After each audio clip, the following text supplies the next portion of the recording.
Estimados amigos, con este valioso preámbulo del presidente del Ágora Popular, Leonardo Castañeda, iniciamos esta edición, esta transmisión extraordinaria del Ágora Popular hoy jueves 17 de febrero de 2022. Y efectivamente estamos en un momento de tensión aparentemente que ha llegado se ha convertido en calma, ¿no? La tensión política y el abrazo que ya ha mencionado Leo del Ejecutivo con el Legislativo. Ahora, por otro lado, hemos escuchado cuando se habla de Asamblea Constituyente que varios han dicho que no estamos en el momento constituyente. No estamos en el momento. ¿Cuándo será? ¿Cuándo será? Nos dice nuestro amigo. Y Aníbal Torres ha dicho efectivamente, no estamos en el momento constituyente. Héctor Valer, el que duró 3 días como primer ministro, no estamos en el momento constituyente. Y así varios han dicho. La señora Betsy Chávez también lo ha dicho, Mirta Vázquez. Entonces son una serie de personajes que han estado y están ahí en el Poder Ejecutivo, que nos dicen hoy que no estamos en el poder constituyente. Castillo no dice nada. Y pregunto hoy, bueno, Castillo no dice nada, pero en las regiones dice algo, ¿eh? Pero pregunto hoy a todos ustedes, que la mayoría votó por Perú Libre con la propuesta de Pedro Castillo y la propuesta de Asamblea Constituyente, para ustedes, ¿estamos en el momento constituyente? No les escucho. ¿Estamos en el momento constituyente? Sí, ahorita. ¿Pero por qué estamos? Y paso a explicar.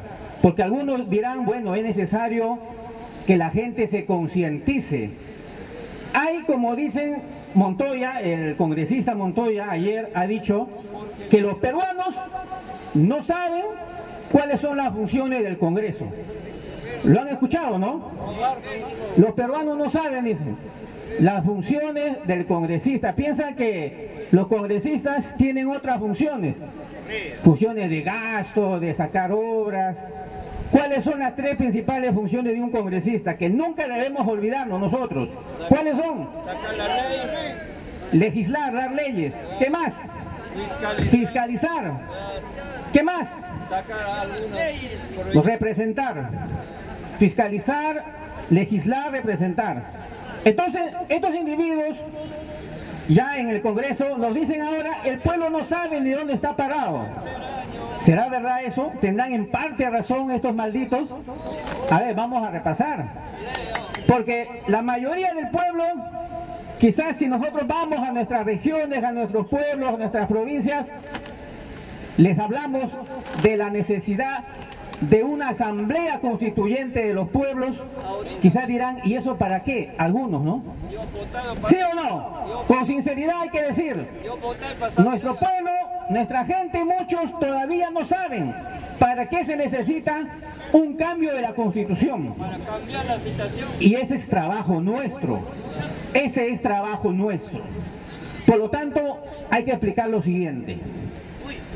¿Qué cosa es la Constitución y para qué queremos un cambio de eso? ¿Qué cosa es ese libro? Acá lo tenemos.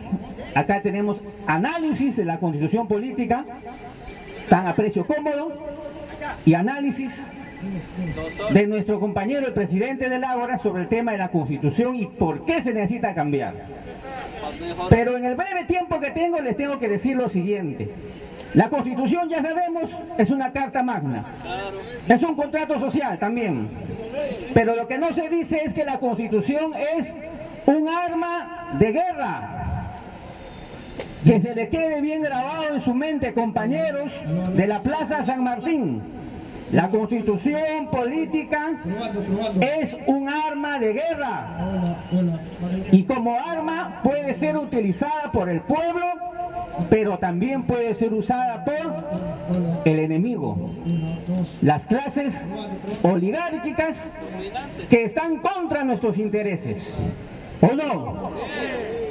Y ya lo utilizaron contra nosotros, ¿o me equivoco? ¿En qué año se utilizó? Contra nosotros, en el 1992, más reciente. Y lo siguen utilizando hasta ahora. Pero en esa fecha del 92, un gobierno elegido por amplia mayoría en esta democracia representativa del neoliberalismo,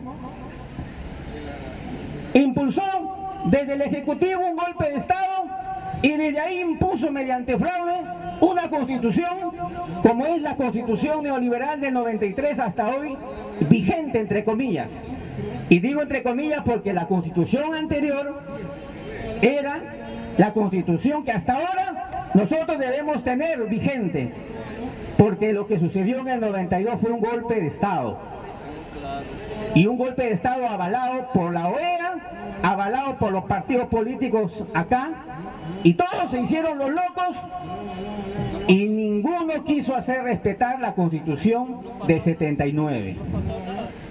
Entonces nos metieron otra constitución con fraude, en donde, como siempre lo explica Leonardo, los compañeros, Augusto de Conga y todos los demás compañeros, es una constitución neoliberal cuyo capítulo económico prácticamente prohíbe al Estado promocionar la inversión, promocionar la acumulación y prácticamente ha convertido muchos derechos en meros servicios. Derechos humanos están convertidos en servicios, nada más. Entonces, esa constitución política del 93 nos la metieron como arma de guerra e impusieron el neoliberalismo, porque a partir de esa constitución facilitó todos los acuerdos comerciales, tratados de libre comercio, TLCs, los contratos ley, las transnacionales se apoderaron de las grandes hectáreas de territorio, las petroleras, las mineras, ya no eran solamente inversionistas, sino que pasaron a ser ya propietarios de las comunidades campesinas. Después vino Alan García Pérez, segundo gobierno, le facilitó más. Lo que ya había establecido la Constitución del 93, facilitó con sus decretos supremos, dio la ley de la selva, expropió tierras comunales y se armó toda una entrega, por eso les llamamos entreguistas, porque entregaron los recursos naturales, las grandes hectáreas de territorio virgen a las grandes transnacionales privadas del campo internacional. Entonces, una constitución es un arma de guerra porque ya lo utilizaron contra nosotros y lo pueden volver a hacer. Cuando hablamos, señores, del cambio de constitución, lo que estamos diciendo es que ese cambio lo tenemos que hacer nosotros. No podemos dejar que en un momento de esta lucha que decimos Asamblea Constituyente, nueva Constitución, Asamblea Constituyente, cambio de Constitución o como le llamemos, en medio de ese largo proceso venga alguien y se meta ahí para conducir ese cambio de la Constitución. Ese cambio tiene que ser conducido por nosotros.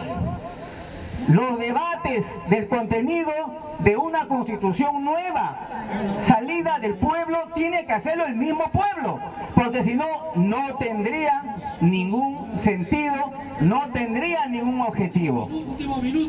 El trabajo valioso de recolectar firmas es un trabajo que nadie lo hace y que lo está haciendo ahora el Ágora Popular.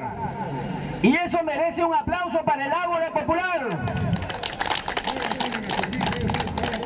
Y ese trabajo de recolección de firmas va acompañado con pedagogía todos los días. Y esa pedagogía tiene que ser conducida hacia debates cada vez mayores. El tema de la salud, el tema de la educación, el tema del trabajo, el tema de los derechos soberanos, el tema de los recursos naturales, el tema del medio ambiente, el tema de los tratados internacionales, etcétera, etcétera. Todo eso está ¿dónde? En una constitución. Por lo tanto, el pueblo, o sea nosotros, debemos empaparnos de cómo debe ser una nueva constitución, qué contenido debe tener, porque si solamente vamos a decir nueva constitución, ese juego hasta puede ser muy peligroso. Porque si ustedes recuerdan, el miserable de Martín Vizcarra, en sus últimos meses de gobierno, estaba diciendo ya, ¿qué cosa? Nueva constitución. Algunos no lo saben, no lo recuerdan, pero ese miserable ya lo decía, porque ese miserable ya estaba haciendo alianza con aquellos que llamamos caviares. La definición de caviar acá ya lo explican todos los días. Martín Vizcarra se estaba acomodando con esa logia de burócratas, de mafiosos, que hasta ahora están ahí en el Estado, para hacer una jugada, sabiendo que los vientos van hacia un cambio, sabiendo que el pueblo va empujando hacia un cambio instintivamente.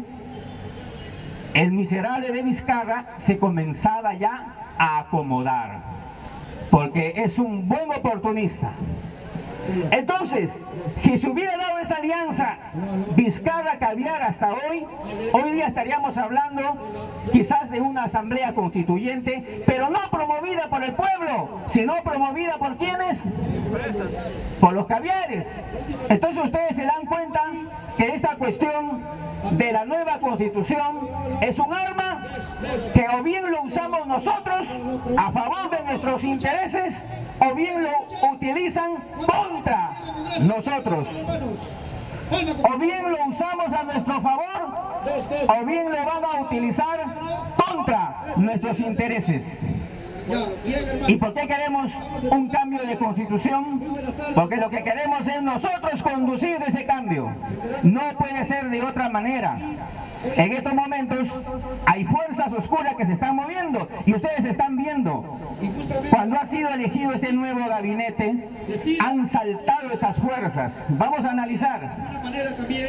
Cuando ha sido elegido el gabinete de Torres, y de acá somos muy críticos a Torres y a todos los demás, ¿quiénes fueron los primeros que saltaron? Contra el gabinete Torres, contra el ministro de Salud, contra el ministro de Transportes, contra todos los demás ministros. ¿Quiénes saltaron contra ellos? ¿Quiénes? Saltaron los caviares. ¿Quién más? Saltó la prensa basura. Hasta ahora, la prensa basura todos los días está dándole, chancándolo, con su objetivo de que salga fuera el ministro de Salud, Hernán Condori. ¿Pero por qué? Incluso estos señores están hablando de que regrese Ceballos, que regrese Ceballos. Están desesperados que regrese Ceballos. Pero ustedes han preguntado por qué. ¿Qué cosa es Ceballos? Que es un ministro más, que lo están cambiando, ¿no? No iba a estar para siempre. Pero ¿por qué están desesperados? ¿Por qué han renunciado todos los funcionarios del MINSA, del llamado comité de emergencias, el comité de vacunas? ¿Por qué? ¿Por qué han renunciado? Desde el viceministro hasta los funcionarios de mando medio. ¿Por qué han renunciado? ¿Por qué no quieren trabajar con Hernán Condori? ¿Ustedes saben, compañeros? ¿Por qué razón? ¿Quién es Hernán Condori? Es un doctor de provincia. Muy bien. ¿Y Hernán Condori pertenece a Perú Libre o no? Pertenece a Perú Libre y él nunca lo ha escondido. ¿Pero qué más? Se agarraron del tema del agua, que vendía el agua racimada. Ya, ese fue su caballito de batalla de esta prensa basura, para todos los días hasta ahora pedir la salida de Condori. Ya se olvidaron de los demás, solamente quieren la salida de Condori, nada más. ¿Por qué ese apasionamiento de esa prensa asquerosa? ¿Por qué? ¿Qué pasó con Odebrecht cuando Odebrecht se han descubierto las planillas a los medios de comunicación? ¿Habrán planillas también de los laboratorios farmacéuticos para cada medio de comunicación? ¿Ustedes qué creen? ¿Habrá o no habrá? Claro que hay planillas. Y cuando viene alguien, un médico como Condori, que ellos no conocen, que lo ven, que es un médico que utiliza otras terapias alternativas, otros medios tradicionales, se asustan, entraron en pánico, porque dicen, uy, acá hay peligro, se nos puede ir abajo el negocio de la vacuna.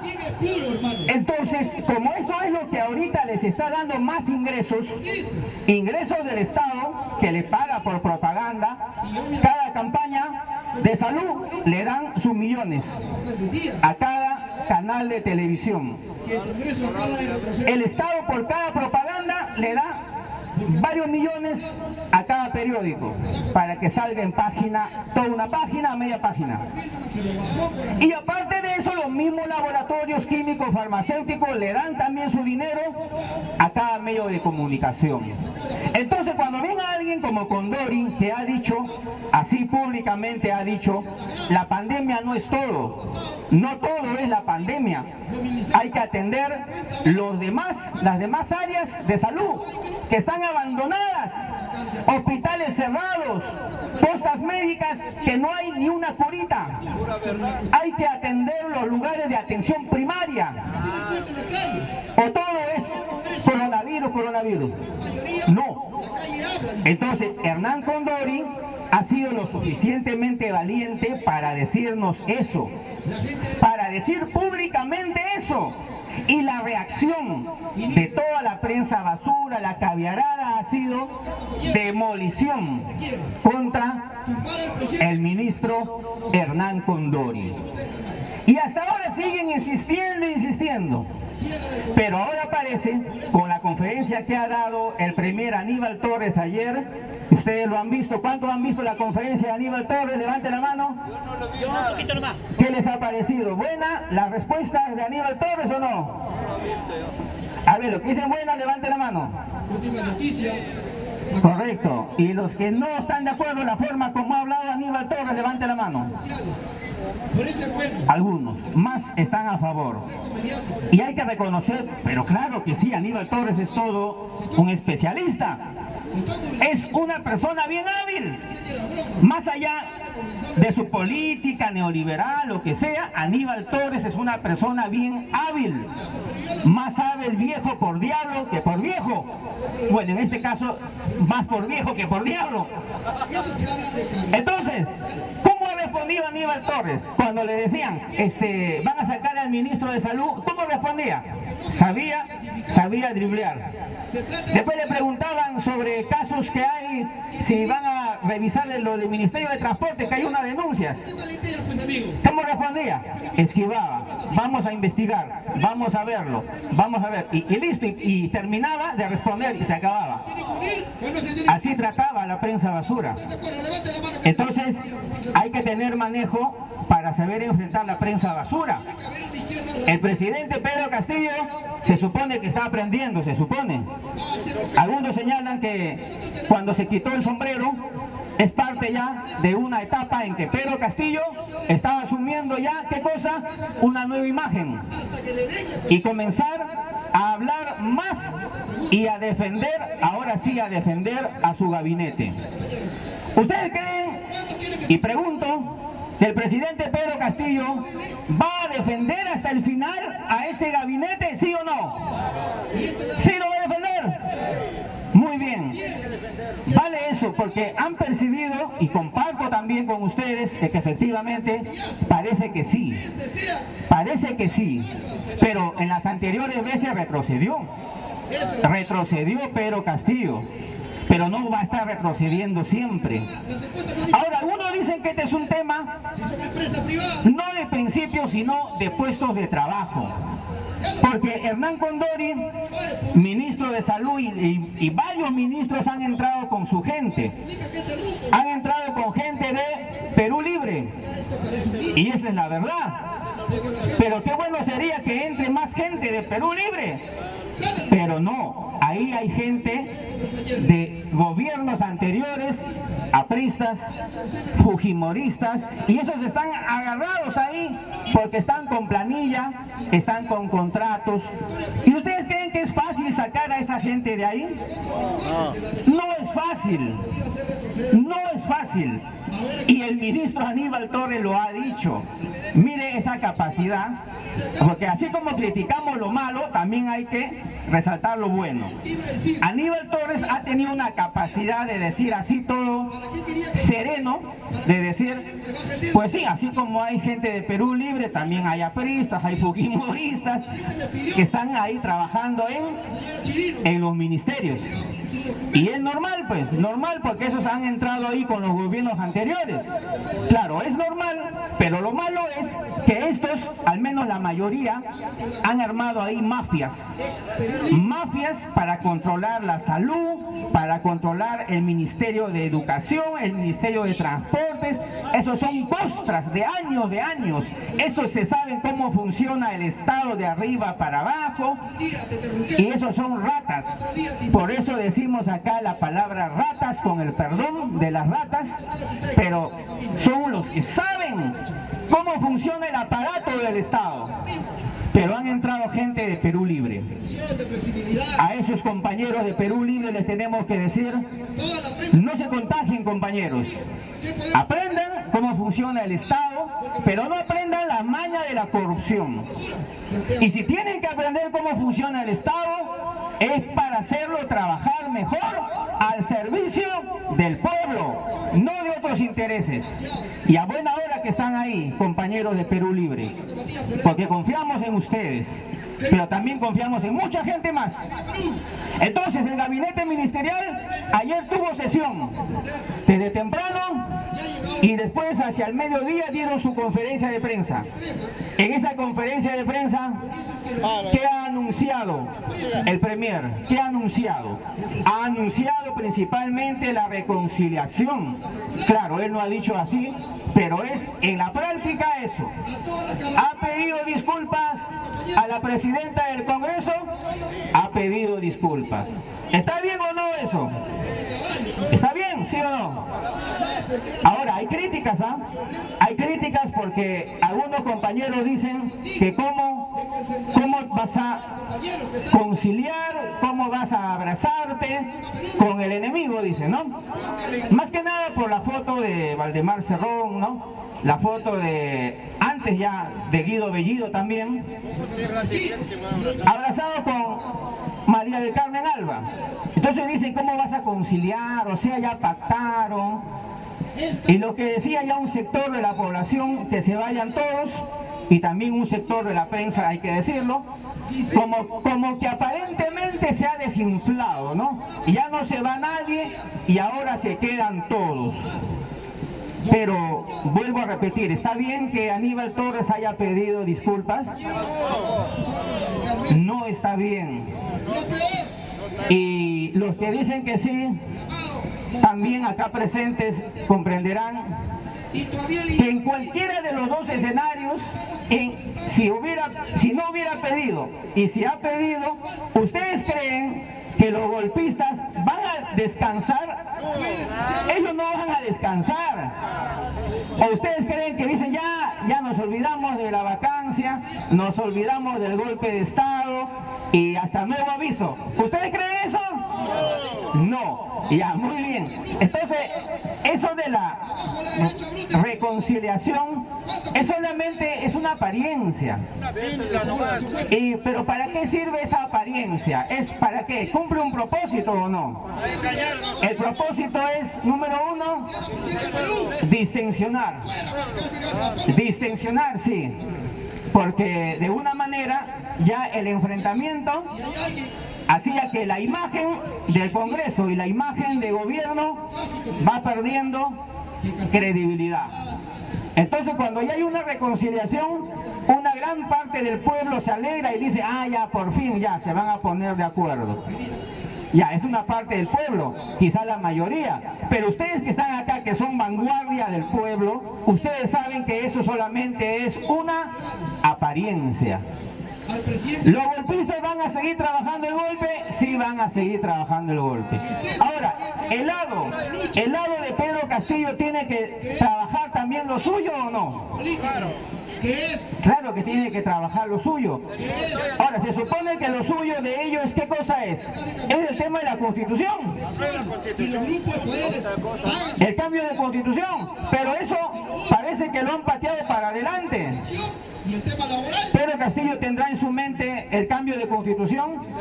En las regiones sí habla, pero después de ahí ya casi no habla nada. A la guardia, pues, hermano. Se ha olvidado, creo. Tenemos que seguir. Se ha olvidado, era solamente palabras, o de verdad Pedro Castillo está pensando en el momento constituyente. 4 años será. Hay una 4 años, de acá a 4 años.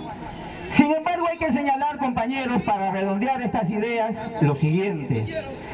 A aquellos que dicen momento constituyente, hay que decirles, el momento constituyente lo creamos nosotros. Y nosotros, el pueblo, decimos que estamos nosotros creando nuestro momento constituyente. calientitos, hermanos. Todos los artículos de la Constitución que nosotros consideramos deben ser debatidos y cambiados son artículos de vida o muerte. Ya no saben qué hacer. Son artículos de vida o muerte y no vas a esperar 4 años para recién salvar la vida a tu hijo que se está muriendo. No vas a esperar 4 años para cambiar la política de genocidio que hasta ahora se viene implementando. No vas a esperar 4 años para que tu pueblo se siga desnutriendo y se siga volviendo anémico. Hay que comenzar ahora. Ya. Tiene que crearse desde ahora. ¿Y sabes cuál es la ¿Y prueba? ese momento constituyente qué significa? La 20 Acción política. del presidente. Y significa que se tienen que discutir todos los artículos que queremos cambiar. Cuando acá viene el compañero economista y nos explica sobre el capítulo económico, ¿por qué se necesita cambiar eso? ¿Por qué esta Constitución del 93 es entreguista? ¿Por qué? Ahí te lo explica, ¿no? ¿Por qué se tiene que cambiar? ¿El Estado tiene que ser empresario? ¿Sí o no? Sí, muy bien. Desarrollo. En la política de salud debemos tener atención gratuita en todos los hospitales, ¿sí o no? Ministerio. Claro, pero ahora hay una política privatista. La situación. En el tema del agua, ¿sabían ustedes que hay intenciones todavía, inclusive en este gobierno, de privatizarse la PAL? Pero si nosotros, Imagínense, ya ves, eso quedó ahí. un payaso ¿Pedro Castillo lo está enfrentando? No. con 30 El metros. tema del FONAVI, la devolución, que es por ley, tampoco. La calle habla. O sea, ¿qué pasa? ¿Qué está pasando? Es una política neoliberal. En los hechos está repitiendo lo mismo de los anteriores. Entonces, con desesperación, se tiene que plantear lo del cambio de constitución, para que temas como el FONAVI, que es un derecho por ley, la devolución de un dinero que es tuyo, que no es público, sino que es privado, Defender. salga la devolución total y no solamente la minucia de un 10%, de un 15% que quiere devolver el actual gobierno del ministro de Economía, Graham. ¿Quién es Graham? Es un hijo de un militar viejo del sector del ejército, Graham. ¿No han escuchado al general Graham? Ya, es un neoliberal, pues. ¿Ah? Entonces ahí hay cosas que se tienen que ver, Intensivo. pero al final ninguno de estos va a tener peso si nosotros logramos el cambio de la Constitución según nuestros intereses, no según el interés de los caviares, no según los intereses de una agenda neoliberal, ni de la Agenda 2030, ni de las transnacionales, ni de las ONGs, no, según nuestros intereses. Ese es el chiste, porque si no tendría ningún sentido. No tiene nada. Eso es, compañeros. ¡Viva el Ágora Popular! ¿Tiene quién?